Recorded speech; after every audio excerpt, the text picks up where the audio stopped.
Halo semuanya, kembali lagi di Scary Stories. Sekelompok siswa SMA berniat pergi karya wisata bersama guru mereka. Namun di pertengahan jalan, sesuatu yang buruk terjadi, hingga mendatangkan pria misterius seperti zombie yang menginfeksi para murid. Dapatkah para murid menyelamatkan diri, dan apa yang menyebabkan zombie berkeliaran di daerah itu? Langsung kita bahas di alur cerita Unhuman 2022 selengkapnya.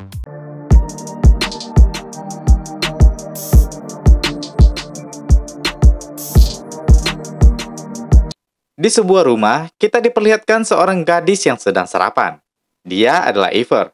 Tak berapa lama, dari luar suara klakson memanggil Ivor. Itu adalah Tamra. Dia sedikit mengejek tampilan Ivor. Ivor hampir saja ingin mengganti bajunya, namun sudah tidak ada waktu lagi. Mereka pun langsung pergi. Di dalam mobil, Tamra lagi-lagi mengolok cara berpakaian Ivor. Dia menyuruh Ivor harus lebih berani dalam berpenampilan agar Steven mau meliriknya. Dia terus-terusan mengoceh dan menceramahi Ivor hingga dia tak fokus saat mengemudi. Ivor segera turun melihat kondisinya. Itu ternyata adalah Randall, teman sekolah mereka juga. Namun terlihat dia terpesona melihat Tamra. Namun saat ingin mengobrol lebih panjang, terjadi sesuatu. Itu Ulahan yang sedang bersama kedua rekannya. Jesse sempat memuji Tamra yang seksi. Sedangkan Danny bilang, mereka tak sengaja melempar dan terkena Randall sambil mengejek. Setelah mereka pergi, Ivor bermaksud mengajak Randall. Namun Tamra menolak dengan bilang mobilnya tak muat lagi. Tamra segera mengajak Ivor dan pergi. Mereka pun akhirnya tiba di sekolah. Semua telah berkumpul. Kepala sekolah mereka, Pak Lorenzo, sudah menunggu di depan pintu bus agar setiap siswa mengumpulkan HP mereka. Karena dalam karya wisata ini, mereka akan berhadapan dengan alam dan tak boleh diganggu dengan gadget. Sambil mengejek, dia juga menyuruh si supir Wayne untuk meletakkan HP-nya. Wayne hanya diam dan segera disuruhnya masuk sambil tertawa. Begitu juga Randall yang baru sampai dan diejek Danny. Jesse juga mengejek teman mereka Candice agar memakai lipstik warna hitam saja. Tak lama, Stephen pun hadir. Tamra menggoda Ivor ketika Stephen masuk. Setelah semua berkumpul, Pak Lorenzo bilang mereka akan mendapat nilai tambahan dengan ikut karya wisata ini. Mereka akan menyatu dengan alam dan satwa liar nantinya. Dan setelah itu, bus pun segera berjalan. Terlihat cukup banyak murid yang ikut dalam karya wisata itu. Mereka pun menikmati perjalanan sambil cerita ini itu. Tak berapa lama, Pak Lorenzo menyadari sepertinya Wayne salah jalan. Karena ribut, Wayne jadi tak fokus.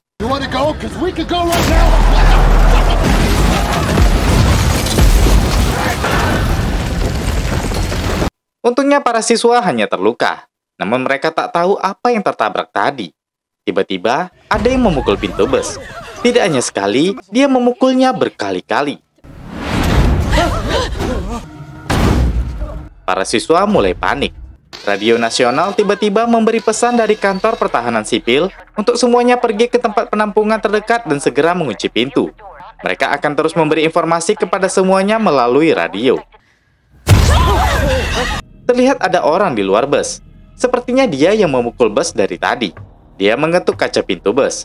Pak Lorenzo menyuruh Wayne untuk membuka pintu. Wayne dan para murid nggak setuju.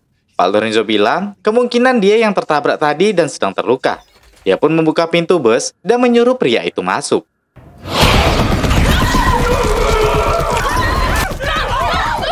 Semua murid ketakutan dan mencoba keluar. Candice yang terjatuh diinjak para siswa yang keluar. Beberapa murid juga dihajar pria ini. Saat Ivor akan keluar, dia melihat Candice. Namun pria itu menarik kakinya. Han berhasil lolos keluar, dan disusul kedua temannya Danny dan Jesse. Dan tak berapa lama, Tamra pun bersama mereka, dan disusul Ivor beserta Randall dan Stephen. Randall bilang dia melihat gedung tak jauh dari mereka. Mereka pun segera menuju ke gedung itu dengan berlari. Mereka pun tak tahu harus kemana. Randall mencoba memimpin jalan. Mereka melewati semak-semak dan terdengar sesuatu. Randall mengajak teman-temannya ke arah kiri, yang dirasa tak ada suara mengerikan. Mereka berpikir bangunan terbengkalai ini kemungkinan tempat tongkrongan para preman dan pemakai. Yang mereka bingung, kenapa orang tadi tidak mati setelah tertabrak, dan apa mungkin banyak orang sepertinya di sini? Kenapa radio nasional bisa memberi informasi seperti itu? Dan pastinya, semua orang di luar mendengar pesan darurat itu juga. Dan lagi-lagi, terdengar sesuatu.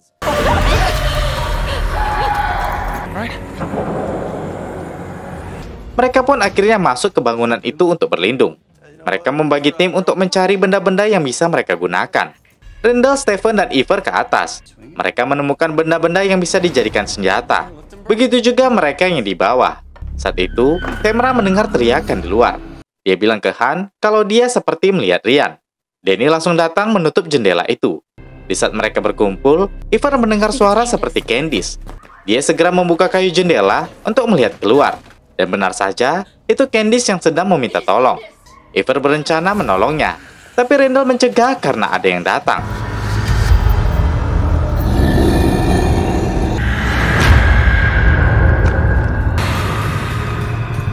Saat pria itu menjauh, mereka mengintip dan melihat dia sedang mengawasi Candice.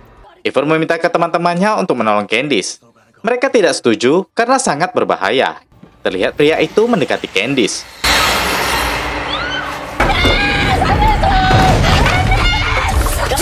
Candice pun segera ke pintu bangunan.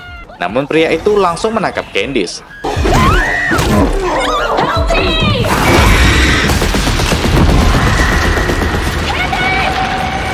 Supir mereka, Wayne, datang dengan keadaan yang seram. Entah apa yang terjadi padanya. Mereka mencoba melawan Wayne, namun sia-sia. Mereka terlihat seperti zombie yang kuat. Mereka segera berlari membuka sebuah pintu. Dan saat akan menutupnya, Wayne terlihat menghalangi. Iver segera menyekatnya dengan kayu, dan mereka pun berhasil mengamankan diri. Iver mengintip, dan melihat Wayne telah menjauh. Mereka tidak tahu apakah Candice masih selamat atau tidak. Tiba-tiba, lampu biru menyala di ruangan itu. Ryan, teman mereka, ternyata sedang bersembunyi di situ. Dia terlihat baik-baik saja. Mereka tanya, bagaimana Ryan bisa sampai ke sini? Ryan bilang, dia melihat pria misterius itu sebelumnya banyak melukai teman mereka. Dan sepertinya mereka tertular menjadi seperti zombie. Ketika dia bercerita, ada yang datang. Mereka kebingungan. Pria itu dan teman-teman mereka yang telah menjadi zombie datang mengepung. Randall mencoba mencari jalan keluar. Dia menemukan sebuah lubang yang ditutup seng. Han mengajak Danny untuk melawan para zombie selagi Randall membuka ruangan itu. Dia pun membantunya, walau Jesse melarang. Setelah mereka masuk, tertinggal Ryan dan Iver. Lubang itu tak cukup untuk Ryan. Alhasil, dia kejepit. Han dan Danny terus melawan para zombie. Dan sepertinya, Han mulai kewalahan.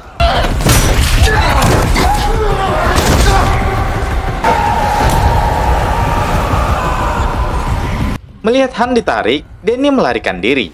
Seorang murid yang terinfeksi mendekati Iver. Mereka bertiga pun berhasil melarikan diri.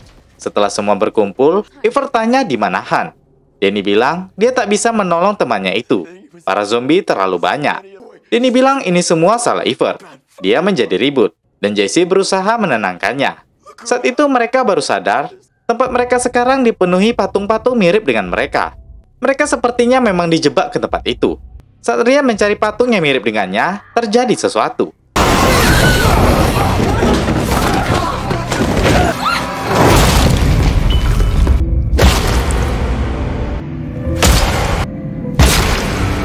Randall memukul Wayne dengan cukup sadis di depan teman-temannya. Mereka nggak menyangka Randall bisa mengalahkannya. Tamara langsung memeluk Randall karena menyelamatkan mereka. Iver melihat Wayne memiliki alat suntik narkoba. Saat itu, Randy terbatuk. Randall tanya, apa yang dilakukan Wayne padanya? Wayne tadi menusuk sesuatu ke badannya. Iver curiga melihat lukanya. Sikap Danny pun menjadi aneh. Danny berencana mencari Han sendirian. Semua temannya melarang. Terlihat Danny mulai kacau. Namun dia berusaha tetap pergi ke atas. Semua temannya mengikuti. Dia pun bertindak kasar ke Ryan. Iver menyuruhnya berhenti. Danny menjadi tidak karuan dan tak bisa mengontrol emosinya.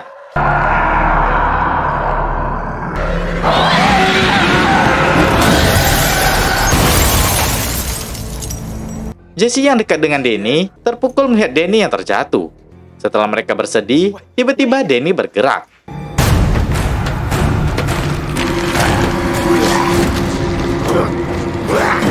Mereka kaget melihat apa yang terjadi pada Danny. Jelas dia seperti zombie. Mereka semakin panik dengan keadaan ini. Randall kali ini mencoba menenangkan Jesse. Randall menyuruh mereka untuk menetap di sini dan menutup segalanya di tempat itu. Iver nggak setuju karena mereka tak punya makanan dan minuman. mereka harus mencari pertolongan di luar.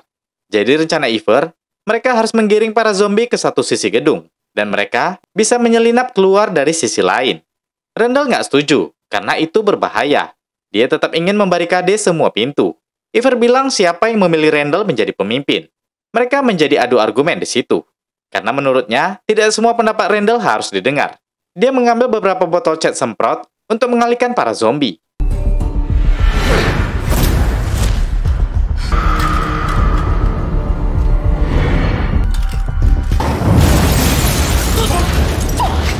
Setelah itu, dia segera pergi keluar. Tamara mengikutinya. Benar saja, di luar para zombie terpancing ke arah mobil yang terbakar. Saat mencari jalan keluar, Tamara mencoba menghentikan Ivor. Namun Ivor tidak bisa hanya pasrah menutup diri di gedung ini. Dia pun lanjut berjalan. Stephen juga mencoba menghentikan Ivor. Ivor tetap pada pendiriannya. Stephen tak bisa membiarkan Ivor sendirian. Dia pun ikut dengannya. Di hari yang sudah mulai gelap itu, mereka segera menuju ke bus sekolah mereka. Mereka berniat mencari radio dan HP yang dikumpulkan. Lanjut mencari, Ivor menemukan tas tempat pengumpulan HP mereka. Namun semua HP itu telah rusak. Stephen bilang, berarti ide Ivor salah. Ivor berusaha menjelaskan kalau dia tak bisa tetap di gedung.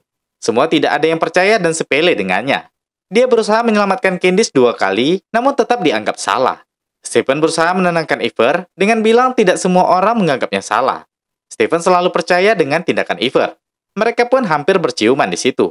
Namun saat itu, Ivor melihat radio yang menyala. Dia mencoba memutar berita di sana-sini, namun tidak ada berita tentang para zombie. Ternyata, suara radio yang menyuruh mereka mengamankan diri sebelumnya adalah hasil dari rekaman di kaset itu. Ini berarti ada yang sengaja memutarnya dan menjebak mereka. So sorry. Please believe me. Stephen meminta maaf karena tak seharusnya Ivor mencari tahu ini. Stephen meyakinkan kalau Ivor akan baik-baik saja dan akan melupakan ini semua. Saat itu Randall datang dan bilang Stephen bekerja dengan bagus. Sekarang kita mundur ke 4 atau 5 minggu yang lalu. Saat itu, Randall sedang bicara dengan Stephen kalau dia ingin merubah beberapa orang menjadi lebih baik. Selama ini, mereka telah membuat hidup Randall dan Stephen seperti di neraka. Dia ingin membuat teman mereka seperti Danny dan Han lebih menghormati mereka berdua walau dalam sehari. Dia ingin menakut-nakuti mereka. Mereka pun menyiapkan rencana dengan mencet gedung tersebut dan meminta bantuan pria misterius sebelumnya yang ternyata adalah seorang bandar narkoba bernama Chip. Jadi Chip menggunakan topeng membuat rusuh di bus hingga semua murid keluar. Namun Randall tak sangka Chip sampai menggigit Pak Lorenzo. Chip melakukan itu supaya lebih meyakinkan. Ivor tetap mendengarkan cerita mereka. Jadi, patung-patung itu juga kerjaan Randall. Saat itu, si supir Wayne juga bekerja sama dengan mereka, karena dia tak suka dengan Pak Lorenzo yang suka mengerjainya selama ini. Setelah semua murid berlari, Randall mengarahkan mereka ke gedung tua ini. Setelah itu, pekerjaan Chip adalah membius para murid lainnya dengan cairan obat pengontrol dari gurun. Itu dapat mengontrol orang. Disuruh menari, mereka akan menari. Memukul, mereka akan memukul. Itu diracik khusus dari teman Chip agar para murid terlihat seperti zombie. Namun setelah efek selesai, mereka tak akan ingat apapun dan akan kembali seperti semula. Namun Stephen bilang salah. Mereka semua mengingat dan tahu apa yang terjadi. Semua HP juga sudah dirusak Wayne. Namun Randall ribut, karena Wayne sekarang mati akibat efek dari obat itu. Chip bilang keadaannya sudah berbeda. Mereka harus menjalankan rencana kedua, yaitu benar-benar melakukan pembunuhan agar menyelamatkan mereka dari polisi. Randall bilang ke Stephen, sepertinya dia hanya akan menyelamatkan Stephen. Karena semua orang yang melawan, mereka terpaksa harus mati daripada ada yang melapor polisi nantinya. Stephen tak menyangka rencana mereka berubah. Mereka terpaksa membunuh para murid, seakan-akan mereka memang diserang, dan kejadian ini benar-benar nyata. Randall bilang, Ivor juga harus dibunuh karena dia sudah mengetahui semuanya. Randall pun mengajak Stephen kembali ke gedung, meninggalkan Ivor di sebelah Pak Lorenzo bersama Chip. Randall memperlihatkan semua murid yang telah dikurung. Ivor sendiri mencoba merangkak secara diam-diam. Randall ingin menyuntikkan ke Danny lagi, tapi Han mencoba menghalangi.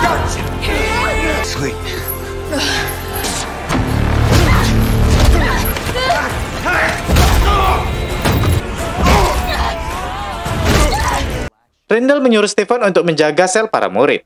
Saat Randall menutup gerbang, Tamara yang mencarinya datang. Randall bilang ada kabar buruk. Dia tadi telah melihat Ivor tewas dibunuh zombie. Tamara tidak terima mendengarnya. Randall pura-pura menenangkannya. Danny meminta agar Stephen membebaskan mereka. Di bus, Ivor yang telah mengalahkan Chip mengambil tas yang berisi HP rusak teman-temannya. Randall mengajak teman-temannya untuk membunuh para zombie yang ditangkap. Namun teman-temannya lebih memilih untuk pergi. Randall tetap memaksa mereka untuk mengakhiri semuanya malam ini. Dia memberikan senjata kepada teman-temannya dan bilang mereka yang dikurung bukan teman-teman mereka lagi.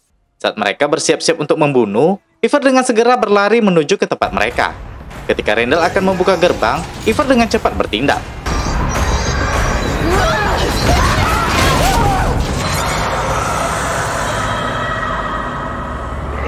Jesse mengira Ivor telah menjadi zombie juga. Namun Ivor menjelaskan kalau semuanya telah dibius Randall dan Stephen. Danny yang masih sadar pun mengatakan itu. Ivor menyadarkan Tamra kalau dia masih Ivor yang lama. Saat itu lukisan terbuka dan terlihat gambar ketika mereka semua diperalat Randall. Saat akan ditangkap, Stephen meminta maaf dan menyesal semua ini terjadi. Danny dan Han keluar dan mengurung Stephen bersama teman-teman mereka yang dibius. Han menutup gerbang dan menyuruh teman-temannya untuk pergi. Mereka membawa Danny yang terluka akibat jatuh sebelumnya. Namun Randall yang di luar mencoba menyerang.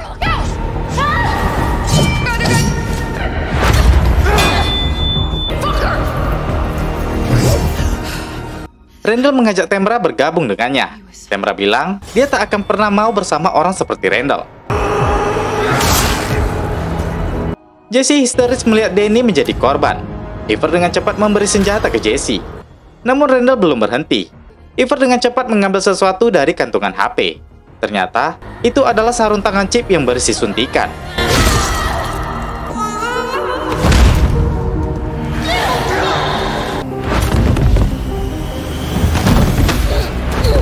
Ivor belum yakin efek suntikannya sudah menghilang. Danny sendiri juga ternyata masih selamat. Dia meminta maaf atas sikapnya selama ini kepada Jesse dan Ryan. Jesse bilang dia tak akan membiarkan Danny mati. Ternyata Randall yang terinfeksi terkena suntikan itu kembali hadir. Dia bilang Ivor tak akan bisa menghentikannya.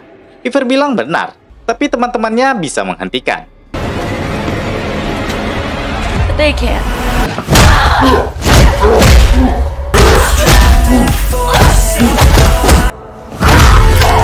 Melihat Jesse terpukul, Ryan pun datang menghajarnya sendirian.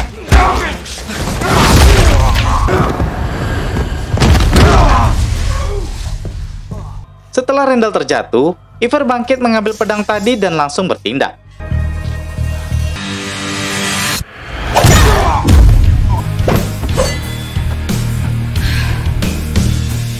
Randall pun terkalahkan. 4 atau 5 jam kemudian, terlihat Wayne masih hidup dalam kondisi yang sudah diikat. Randall dan Stephen juga diikat mereka. Walau tujuan mereka hanya memberi pelajaran terhadap guru dan murid-murid nakal, tapi cara mereka salah dan hampir membunuh semuanya. Satu yang kena getahnya adalah Danny. Ya, dia adalah murid yang nakal dan telah sadar dengan kelakuannya selama ini. Mereka semua pun mendapat pelajaran berharga dalam satu hari yang melelahkan ini. Semua kembali dengan keadaan selamat, walau penuh dengan luka berdarah. Semua saling mengerti, termasuk Tamra yang selama ini sepele dengan karakter Ivor. Dia tak menyangka teman culunnya adalah pahlawan bagi mereka. Hingga Tamra merasa tak pantas menjadi teman untuk Ivor. Ivor sendiri tak berpikir begitu. Justru Tamra lah yang paling awal meyakinkan yang lain, jadi Ivor merasa Tamra tetap teman terbaiknya.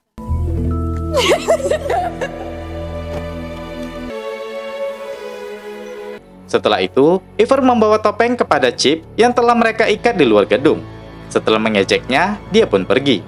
Mereka pun kembali menggunakan dan memperbaiki bus mereka.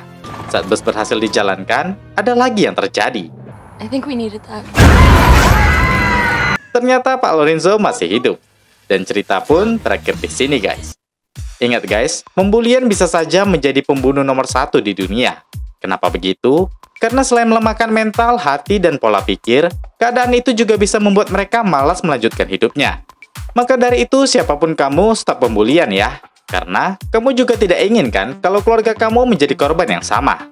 Dan bagi kamu yang dibully, tetap semangat dan jangan pernah takut untuk menyuarakan pikiranmu. Karena itulah yang membedakanmu dari orang lain. Ingat, setiap orang diciptakan spesial. Oke, terakhir saya Jiwa. Terima kasih sudah menonton dan sampai jumpa di video berikutnya.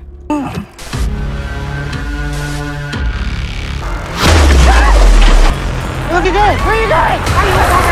Thank you.